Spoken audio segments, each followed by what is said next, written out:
बिस्मिल्लाहिर्रहमानिर्रहीम। अस्सलाम वालेकुम। कुकिंग विद मोनी के साथ मैं हूँ मोनी अरशद। अल्लाह ताला आप सबका हामी और नासिर हो।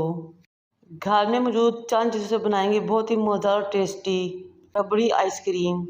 चले इस मज़ेदार सी रेसिपी को स्टार्ट करते हैं। मैंने 1 किलो दूध लिया। ये घर का दूध था, फुल मलाई वाला, क्रीम वाला। आप चाहें तो बाज़ार का टाटा पैक दूध भी यूज़ कर सकते हैं। दूध को चूल्हे पर रखा। 3 से 4 इलायचियाँ ली, मूँग खोली शामिल कर दी। साथ ही मैंने इसमें 3/4 कप यानी कि पौना कप चीनी शामिल की और मिक्स कर दिया। चीनी की क्वांटिटी आप अपनी मर्ज़ी और टेस्ट के मुताबिक कम या ज़्यादा कर सकते हैं। जब दूध में बॉयल आना शुरू हुआ तो मैंने 1 प्याली ब्रेड क्रम्स लिए और गर्म गर्म पकते हुए दूध में शामिल कर दिए। मुसलसल चम्मच हिलाते रहें और ब्रेड क्रम्स दूध को पकाते रहें। ब्रेड क्रम्स और दूध को मैंने 10 से 12 मिनट के लिए पकाया मीडियम फ्लेम पे। फिर मैंने 1 टेबलस्पून वनीला कस्टर्ड लिया और इसमें थोड़ा सा दूध शामिल किया और इसका मिक्सचर रेडी कर लिया। अब मुसलसल चम्मच हिलाते हुए मीडियम फ्लेम पे हमने इस कस्टर्ड के मिक्स को आहिस्ता आहिस्ता दूध में शामिल करना है। चम्मच को मुसलसल हिलाते रहना है ताकि लम्स या गुठलियाँ ना बने। सिर्फ 1 टेबलस्पून कस्टर्ड ही इसमें जाएगा।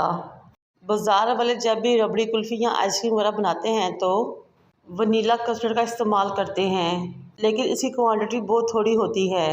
एक तो इससे आइसक्रीम या रबड़ी कुल्फ़ी में बहुत ही ज़बरदस्त फ्लेवर आता है और दूसरा ये लगता है कि दूध को बहुत ज़्यादा काढ़ा गया है, इसलिए वो गुलाबी गुलाबी हो गया है। फिर मैंने 2 टेबलस्पून कंडेंस मिल्क के दूध में शामिल किए, मिक्स कर दिए। आप चाहें तो मिल्क पाउडर या फिर खोया या फिर दूध की मलाई का इस्तेमाल भी कर सकते हैं। अब मज़ीद दूध को 8 से 10 मिनट के लिए पकाएंगे मीडियम फ्लेम पे। इस स्टेज में मेरी आपसे रिक्वेस्ट है कि मेरे चैनल को लाइक करें, शेयर करें, सब्सक्राइब करें, बेल आइकन को टच करें ताकि मेरी तमाम वीडियोस आप तक पहुंच सकें। जब दूध अच्छे से गाढ़ा हो गया तो फिर मैंने 2 से 3 ड्रॉप इसमें क्योड़ा के शामिल कर दिए। आप चाहें तो रोज़ वाटर भी शामिल कर सकते हैं। क्योड़ा एसेंस को मिक्स करेंगे और फ्लेम को ऑफ कर देंगे और इसको ठंडा होने छोड़ देंगे। जब ये मज़ेदार टेस्टी मिक्सचर ठंडा हो जाए तो ग्राइंडर की जग में डालें और ग्राइंड कर लें। बीट करने से इसमें एयर शामिल हो जाएगी और इसमें बबल्स बन जाएंगे, जिससे ये जमेगा तो इसमें क्रिस्टल्स नहीं बनेंगे। फिर मैंने एक मोल्ड लिया, उसमें बटर पेपर लगाया और बादाम नीचे गार्निश कर दिए। बटर पेपर लगाने से आइसक्रीम बहुत आसानी से मोल्ड में से निकल जाएगी। फिर ग्राइंड की हुई आइसक्रीम इसके ऊपर डाल दी। 3 से 4 मिनट टैप करेंगे ताकि अच्छे तरीके से बैलेंस हो जाए।